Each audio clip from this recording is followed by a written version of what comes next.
સો હે everyone, good morning, welcome back to my new mini vlog. આ તરફ હનુમાનજી દદુને મનાવી સૂર્યનારાયણને જળ ચડાવી એટલે આ તરફ ચાય બનવા મૂકી દીધી છે. એન્ડ મારી મોર્નિંગની શરૂઆત કંઈક આ જ રીતે થઈ રહી છે.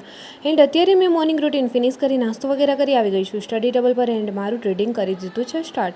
એ બી GCRTમાં અત્યારે મેં રાજ્યશાસ્ત્ર રીડ કરી રહી છું. ફાઇનલી એ ટોપિક છે ફિનિશ થવા આવ્યો છે. કોઈની કમેન્ટ્સ હતી કે રાજ્યશાસ્ત્રની અંદર કયા ટોપિક કવર થાય છે એન્ડ કોન્સ્ટેબલ માટે જરૂરી છે યા ફિર નહીં. સો આ રાજ્યશાસ્ત્ર છે બંધારણની અંદર આવેલો એક ભાગ જ છે. જેમ કે બંધારણમાં રાષ્ટ્રપતિ છે, વડાપ્રધાન છે, લોકસભા, વિધાનસભા, રાજ્યશાસ્ત્રની અંદર બી આવા જ ટોપિક કવર થાય છે.